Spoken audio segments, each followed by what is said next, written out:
Grand Matin Sud Radio, 7h-9h, Jean-Jacques Bourdin. Il est 7h27. Éric Revel, paradoxe français encore sur la consommation des ménages. Parlons-en ce matin. Les Français veulent consommer français. Ils le disent, le répètent sans cesse. Oui, mais les Français font souvent l'exact contraire. C'est ce paradoxe que vous soulignez ce matin.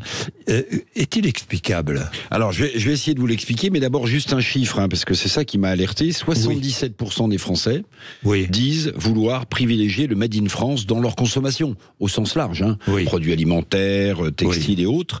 Pourquoi ? Parce que vous connaissez la formule, le consommateur maintenant éclairé veut plus seulement être un consommateur, il veut être un consommateur, un consomme-acteur, acteur de ses choix d'alimentation, notamment, mais voilà, les Français, ils naviguent entre quoi et quoi ? Ils naviguent entre les contraintes économiques, l'inflation qui continue, plus 0,9% au mois de juin, l'air de rien, ça continue d'augmenter, et puis la stagnation des salaires. Donc la consommation des ménages, en fait, elle est relativement mal orientée, Jean-Jacques. Plus 0,2 seulement, c'est pas grand-chose. Non, la consommation stagne, mais voilà, les Français, ils disent, je veux consommer français, mais c'est pas ce qu'ils font. C'est pas ce qu'ils font. Pourquoi ? Parce que leur pouvoir d'achat est souvent très contraint. Alors oui, parce que 80% des Français gagnent moins de 2800 €. 80% des Français. Donc il y a des tensions entre le besoin de réduire certaines dépenses, la préférence pour les produits locaux, puis toutes les augmentations qu'on va avoir. Vous avez vu le gaz, il va augmenter là de 6% demain, au 1er juillet. 6% de plus. Puis n'oublions jamais une chose, Jean-Jacques, on parle du niveau des salaires français, mais il y a 9 millions de Français qui vivent en dessous du seuil de pauvreté. Oui, les enseignes, les enseignes à bas prix poussent comme des champignons, mais j'en vois partout. C'est hallucinant. En France, il y a une explosion d'installations d'enseignes low cost. Lidl, par exemple, c'est 1630 magasins en France. Aldi, c'est 900 magasins.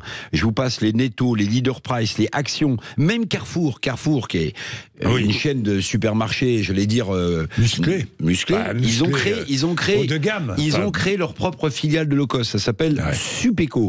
Donc tout ça, évidemment, ça prouve que les Français, ils n'ont pas le choix à cause de leur salaire, consomment du low cost. Et puis je vous parle pas non plus d'un sujet dont vous parlez régulièrement. Ils disent vouloir préférer des produits locaux, par exemple dans le textile, mais ils se ruent sur Shine, ils se ruent sur Temu. Tout ça, évidemment, c'est importé de loin et le bilan carbone est désastreux. Donc voilà, paradoxe français, on n'a pas les moyens forcément de ses choix, mais on va sans doute le plus souvent dans des supermarchés low cost dont les produits viennent de loin.